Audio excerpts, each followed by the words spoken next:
Welcome to J F Urdu stories. ایک دفعہ کا ذکر ہے کہ دور بستی میں دو دوست رہتے تھے۔ ایک چھوٹی سی بہت اچھی سی پیاری سی شرارتی بچی تھی جس کا نام ماشا تھا، اور اس کا ایک پیارا سا بڑا سا دوست تھا جس کا نام بیئر تھا۔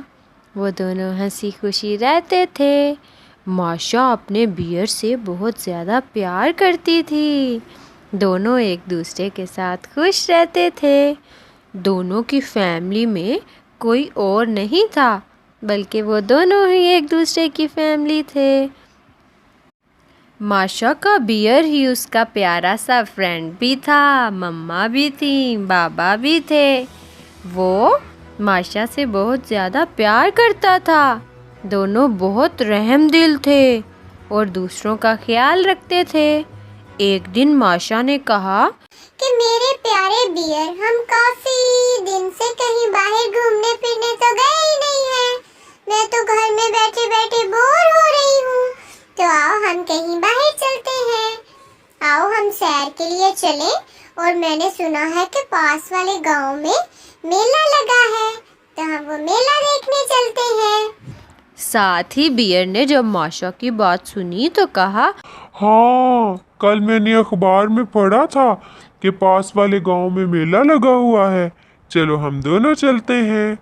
تب ماشا نے بیئر کو کہا تو بیئر فوراً تیار ہو گیا۔ پھر انہوں نے جنگل میں اپنا سفر شروع کیا۔ ماشا اور بیئر جب جنگل کے درمیان میں پہنچے تو انہوں نے ایک درخت کے پاس ایک زخمی شیر دیکھا۔ وہ جلدی جلدی اس کے پاس گئے اور اس کو پوچھا کہ تم یہاں کیوں ایسے پڑے ہو اور تمہیں کیا ہوا ہے؟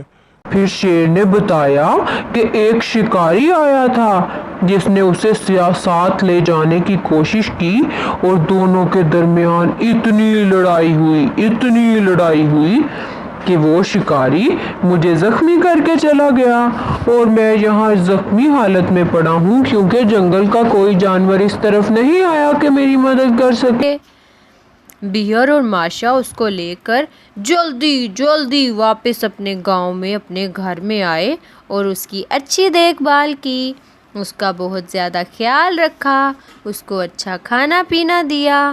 جب شیر تندرست ہو گیا تو دونوں نے اس کا شکریہ ادا کیا، اور وہ بھی ان کا شکریہ ادا کر کے جنگل میں دوبارہ چلا گیا، اور ساتھ ہی اس نے جاتے جاتے وعدہ کیا کہ میں ضرور کسی نہ کسی دن مشکل میں تمہارے کام آؤں گا۔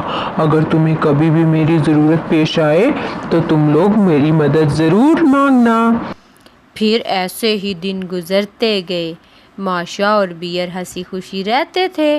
ایک دن اچانک ایک بڑا سا مونسٹر آ گیا، اور وہ بیئر اور ماشا کے گھر میں رہنے لگا اور ان کو دھمکانے لگا کہ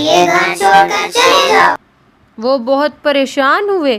انہوں نے بہت سوچنے کے بعد آخر کار شیر کے پاس جانے کا ارادہ کیا۔ وہ چلتے چلتے بہت زیادہ افسردہ شیر کے پاس پہنچے۔ جب وہ شیر کے پاس پہنچے تو انہوں نے شیر کو ساری بات بتائی کہ کس طرح سے ایک بڑا سا مونسٹر ان کے گھر میں آ گیا ہے اور اس نے ان کے گھر میں قبضہ کر لیا ہے۔ شیر نے کہا کہ میں تمہارے ساتھ چلتا ہوں۔ شیر جلدی جلدی غصے میں تیز تیز چلتا ہوا ماشا اور بیئر کے گھر پہنچا۔ جب وہ ادھر پہنچا تو شیر زور زور سے اپنا منہ کھول کے دھاڑنے لگا، تو وہ مونسٹر بہت زیادہ ڈر گیا اور حواس باختہ ہو کر اپنی دنیا میں واپس بھاگ گیا۔ تو پیارے بچوں، اس کہانی سے ہمیں یہ سبق ملتا ہے کہ کسی کی مشکل وقت میں کی گئی مدد کبھی بھی ضائع نہیں ہوتی۔ شرارتی ماشا۔ ایک دفعہ کا ذکر ہے، ماشا جنگل میں سیر کو گئی تو اسے ایک بڑا سا ایگ ملا۔